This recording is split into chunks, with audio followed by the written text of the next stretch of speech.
Hey, this is Matthew, and welcome back to Nerd News Today. Once again, it's time for an action figure review. This one is another one I've had for quite some time, just kind of hanging out, and I didn't get around to making a video about this thing when I got it. But with everything happening right now in the world, I decided to clean out my closet and see what I could find, and boom, that's why today we are looking at the ED-209 by NECA.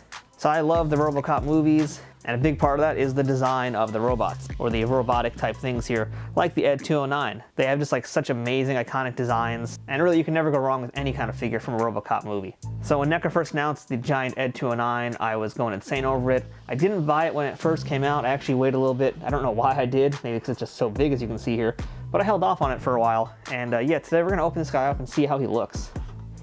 So here's just a quick look at the packaging. You already saw the front and the side. Here is the back, which has a really cool picture of their NECA RoboCop figure alongside the ED-209, and it tells you a little bit about what he does here, which is going to be a push button to activate some authentic sound effects and dialogue, extending legs, and it's allegedly fully articulated. So number one off the bat, I don't know if this includes batteries or not. This guy here is new. You can see that the tape is still on it. It's new and sealed in box. So hopefully we don't have to install batteries on it, but we're going to find out about that. Now the extending legs are another thing I heard about this figure, and that might have actually been why I subconsciously held off, because I've read a lot of reviews about this figure discussing the legs having a lot of problems, especially being able to hold a position once they're extended, and more so I heard there were some durability issues with the figure. I heard those extending legs have actually broken with a lot of collectors, so that kind of scared me away a little bit. But eventually I found this guy when the price was right, and I decided to finally pounce on it. And just for point of reference, how big is this figure exactly? Well, it is about 10 inches across, and it is just about 9.5 down. So it's a pretty big box, and it's a pretty big toy.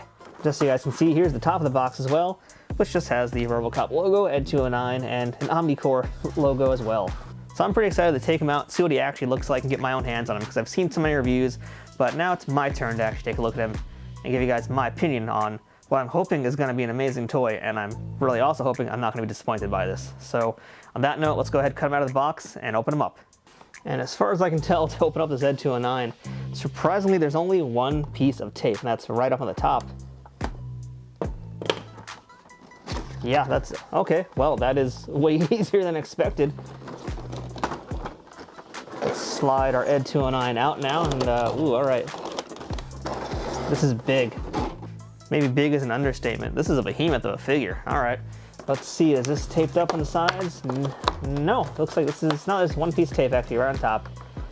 It's a long piece of tape. That seems to be all that's actually holding him in there. And boom, there we go. That's how our ED-209 looks straight out of the box. Let's see if we can adjust his body here. So surprisingly, there's no instructions on this figure. I kind of thought there'd be something on there, but no, there's no instruction manual or anything. It's just go to town. So first impressions upon taking him out of the box is simply put, whoa. Yeah, this thing is really, okay, so far living up to everything I wanted it to be. Sculpting is great. The design looks amazing. It's perfect. I mean, it's such an upgrade also from the original Kenner ED-209 figure. That one's pretty great too. I like that one. But that was so tiny. This is enormous. It's got a lot of good paint on it. Very simple paint job, but it matches the design and the aesthetics of RoboCop and everything else in that movie. This is meant to look like a piece of Detroit steel. It's meant to be like a real muscle car. So it's got that look to it. It's got that kind of ferocity. And that's really a compliment to the movie more so than the toy, but the toy is definitely capturing all those moments here. And all right, so I'm just now seeing we've got a little bit of articulation. The arms do go up and down.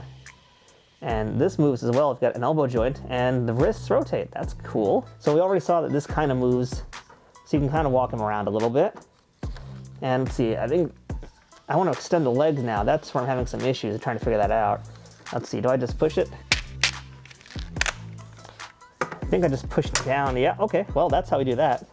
That's a little scary first time doing it. It makes a lot of noise. It takes a lot of force to do that. I can see why people be having problems with this thing breaking just based on that. Oof, that is scary. I do not like extending these legs, but here he is, fully extended. Is he even still in frame of the camera? Barely is, wow. That's a big difference once you extend those legs out there. Wow, this is enormous. This is really great looking. I know I'm just saying wow a lot, and normally you guys know in my videos I say a lot more things besides wow, but really that's all I can say right now. I'm just really enamored by this toy. Let's see, and does the top part rotate? Oh yes, it does rotate, so you can get some nice looking poses. I don't think it goes too much further than what you're seeing right now, but at least it does rotate. Now, the one thing I do want to test out is the sound effects. There is a little tab in here, right there. So I'm gonna pull this out, I guess, and we'll see what we do for the noises. And the way we activate those noises is that there's a button right here on the side. So I'm gonna press that and then we're gonna see what he does.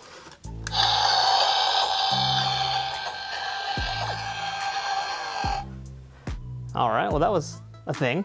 Let's see what else he does.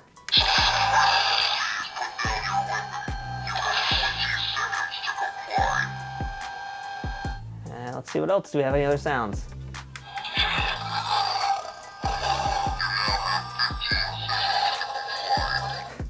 Okay, so he's counting it down. Does he keep going?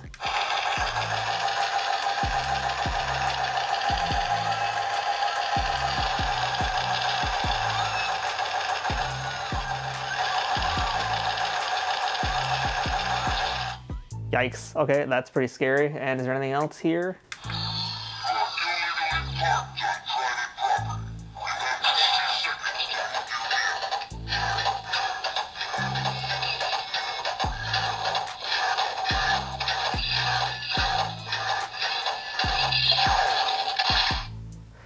And let's just keep going.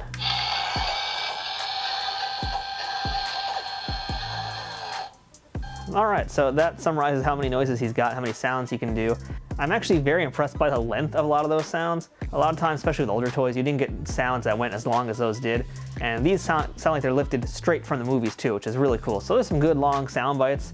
I wouldn't have minded if they were a little bit different though. And what I mean by that is that maybe if you had kind of separated them a little bit more, like it'd be cool to have maybe a button on the other side of him to control him. Because this one here controls everything. But what if this one here was for actual movie sounds? And then on the other side of him, we had a button to actually just give us like the gun sound effects or him roaring and have those rotate in that area. Just to give us a little bit more different things besides sounds that came straight out of the movie. Because yes, I do love those sounds, but I wouldn't mind having a little bit more freedom, if you will, with the sound effects. I really like all the detail here on these guns as you rotate them around. All these boxes up here too as well, they kind of move a little bit. I don't know if they're supposed to, but they do. I also love the rocket launcher and the flamethrower part on this side of him. Let's see, I don't think this moves too much, or if it is, it's not meant to be. I'm wondering if it extends maybe? No, it looks like I feel like it's supposed to extend, but I'm afraid to like really yank it out too hard because it's just kind of hanging out and they're pretty tight right now.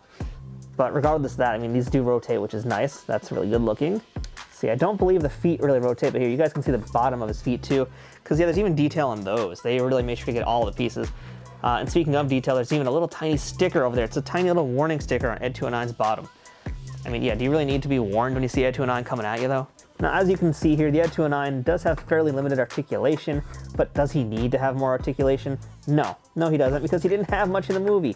So, I can't really talk much about articulation or even complain about a lack of it because he doesn't have any. It's 100% movie accurate to how it's meant to be. That said, part of me does wish I had a little bit more range of motion in the shoulders, but again, it's just not movie accurate if you had that. But I wouldn't have minded just for the sake of it being toyetic. And you can see it's like kind of like a hinge over here. So yeah, I guess maybe if anything, I would have wished that the hinge was loose so that I actually could have some more range of movement with it, but that doesn't happen.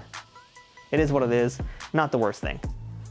This ED-209, simply put, is a behemoth, a beautiful behemoth of ultra violence, Detroit steel, and amazing special effects that we don't get anymore in movies these days. But there is one more thing I want to do today while we have this ED-209 out here, and that's compare him to a recent RoboCop figure.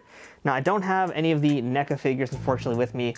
Those are all in a different location right now because we're filming this during the COVID-19 outbreak. But what I do have here is the recently reviewed Mafex figure of RoboCop, which I loved. And I think it's 1 inch shorter than the NECA figures, but it's still fairly close in scale. In terms of like giving us the size, it's still a pretty accurate comparison side by side. I think, yeah, that's pretty much very, very close at least to how the two appeared in the movies. So yeah, I mean, size-wise, it looks really awesome next to RoboCop, but these definitely are a good pair together. And, I talked about this in the RoboCop review I did for that Mafex figure we're looking at right now. Both the Mafex and the NECA figures are not that far apart in price right now. And as much as I like the sculpting on the NECA figures, you get a lot more with the Mafex version of them. So if you want to learn more about this figure and why I like it so much, make sure to watch that review after you're done watching this ED-209 video. So we're going to take Robo away for a hot second. We just finished talking about ED-209 because, yeah, I really, really like this version of ED-209. I waited a long time to get him, and I feel like I should have gotten him sooner because, man, really, I got nothing to complain about here. It's got all the high marks I'm looking for with an ED-209 toy. It's got all the marks I'm looking for in a toy, period. If you're a RoboCop fan, you will not be disappointed by this. And I gotta admit also, the price has been staying pretty stagnant for quite some time now. You can usually find this guy for about 80 to 90 bucks, and I think it's definitely worth it. You know, NECA figures in general range from about 25 to 30 when they're new, and when they've been out for a while and taken off the shelves, they start to jump pretty quick.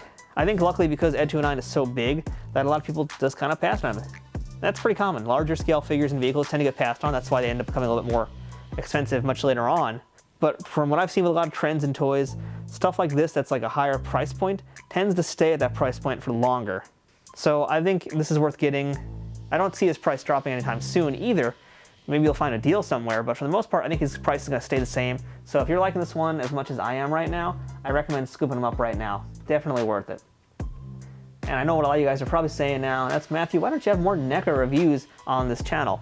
And I gotta tell you guys, the reason why is because, to be completely honest, I buy NECA toys for myself, and that's a little selfish sounding when I've got a toy review channel, but sometimes you gotta have things for yourself. But yeah, that's gonna change. We're gonna hopefully get more NECAs in the coming year and do a lot more NECA reviews on the website because I love what they make. I really legitimately do. They do gorgeous work, but a lot of times I just kinda want them for myself and not turn it into a chore or work. But I think I really gotta keep spreading the love of NECA, and in particular this ED-209.